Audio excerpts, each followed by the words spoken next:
Okay, so first thing I'm going to do today is I'm going to replace the intermediate piston with the new piston here. So this one is like a stamped steel piston. Talked about that in a previous video.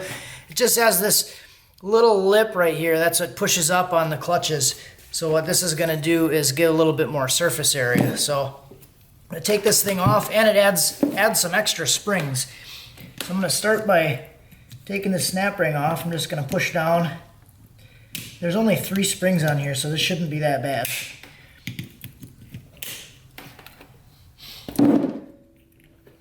Let's see if we can snag it. Not launch the snap ring all over. Alright. So I'll take this plate, set it off to the side, and then you can see that this piston only has 3 springs in it, where this one has 12 springs. So that's going to give you a little bit better shifting and a firmer selection of the gear and release of the gear. So I'm going to pull this out. There should be lip seals inside here too that I'm going to save. So there's a little lip seal that goes around here, and there's one on the inside. So I'm going to pull the one out of the inside, make sure they're not damaged. And I'm going to pull the one off the outside. Just put all the springs in here for now to hold them, and then I'm going to put the new seal back on here. It's not damaged or anything, it looks good, so I'm just going to reuse it. Because I didn't buy like a full rebuild kit, so a lot of the stuff I'm not even replacing. I'm just doing clutches and the stuff I need to do. That's why I said it in the beginning, it's just going to be partial rebuild. Alright, so we'll get that on there. We'll get the one on the inside.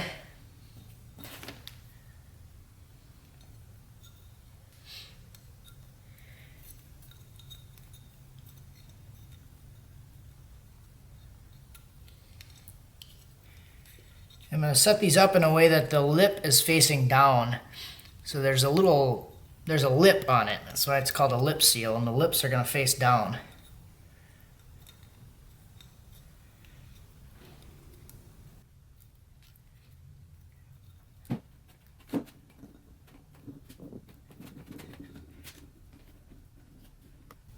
Alright, so that's what I mean by the lip hanging down.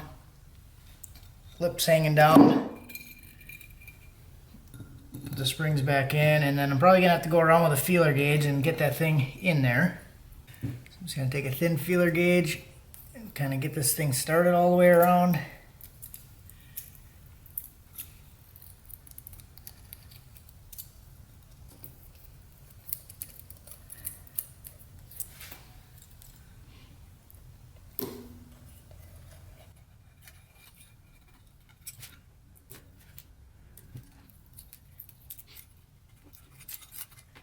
So I set some of this up off camera, but basically just went around with the feeler gauge around the lip seal. It's a little challenging because it kind of starts to bubble out, so you got to push it back and get it tight in there. It's a little tricky, but it probably took me like almost a half hour to do it. That's why I didn't record the whole thing. So using just a C-clamp and a vice grip and clamping this thing down, and I already got the snap ring back on there, so then I can loosen this back up. And I usually don't get too fancy with special tools or anything like that.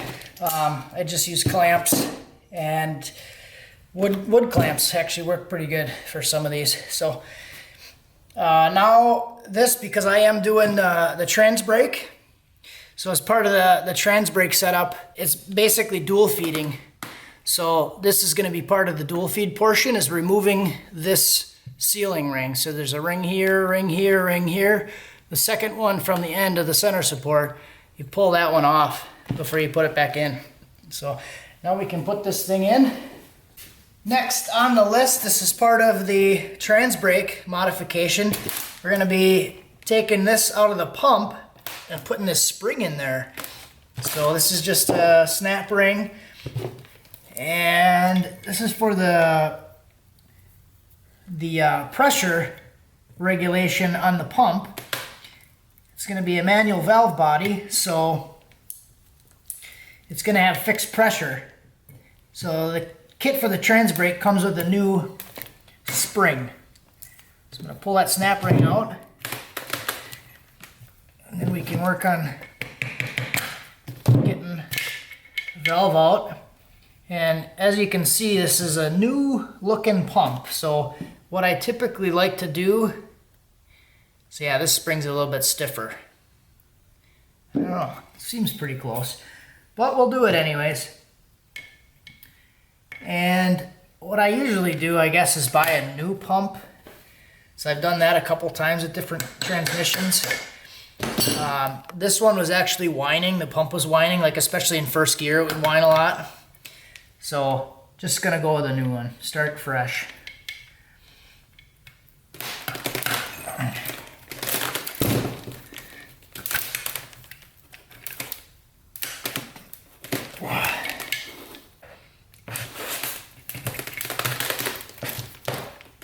It back in.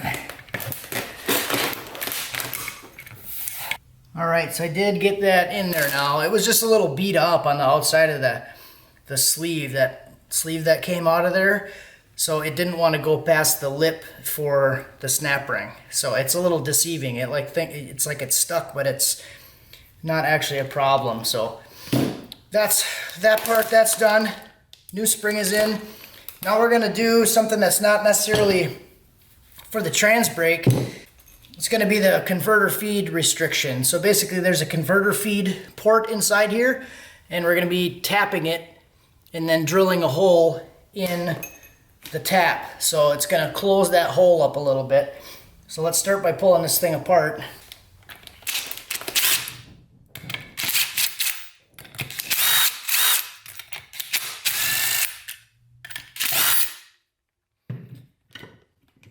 Got these 5 bolts, and then this is going to slide down.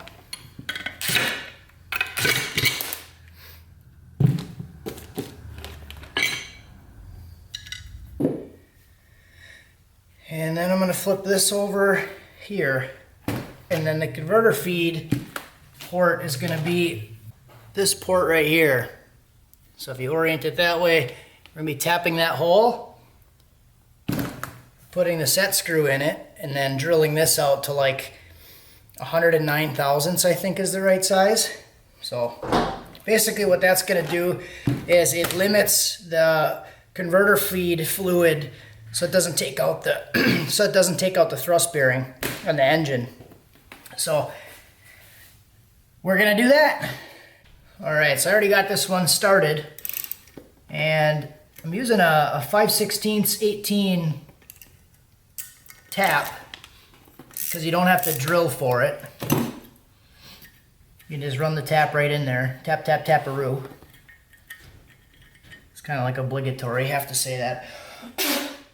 I did put a little bit of fluid on this before I started to do it so it would catch some of the shavings. So I'm not really dropping any in there. At least I don't think so. Run back down again, see if I can pick up any more crap out of there. Probably going to run something else down there to try to clean it out a little bit better, because there is some shavings and stuff down there.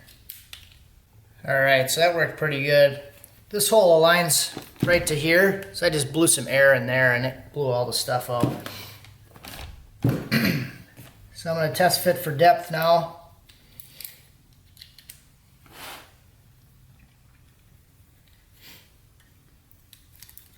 What I want to do is make sure that it's flush with this. It sits below this mating surface. It's still a little high, so I'm going to go a little bit deeper.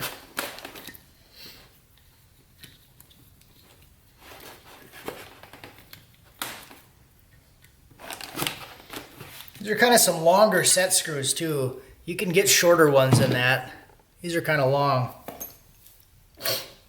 So this is all I could get tonight. If you guys are in a situation, get a shorty.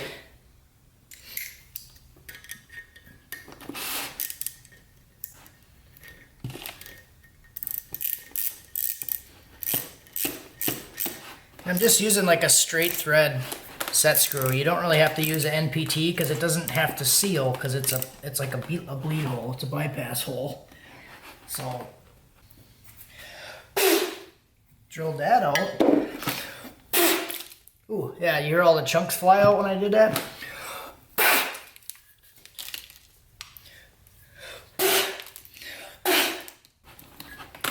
Oh yeah, that should be perfect. Yep.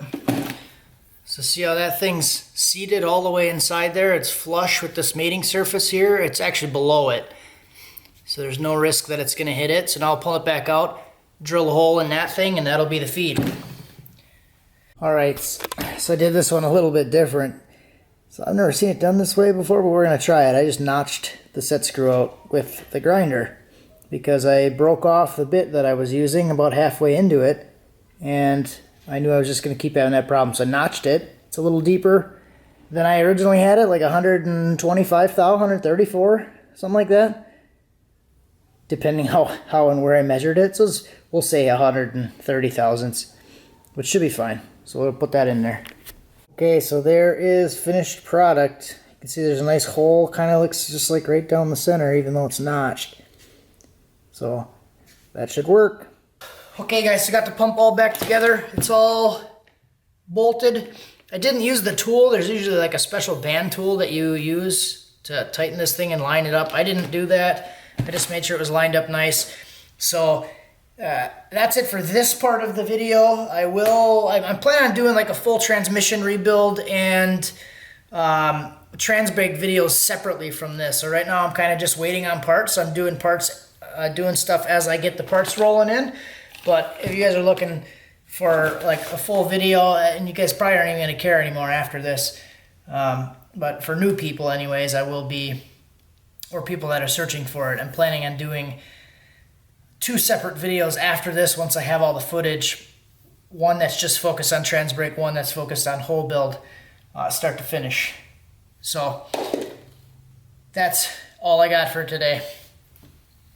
The direct drum and stuff should be here tomorrow, so I can work on that.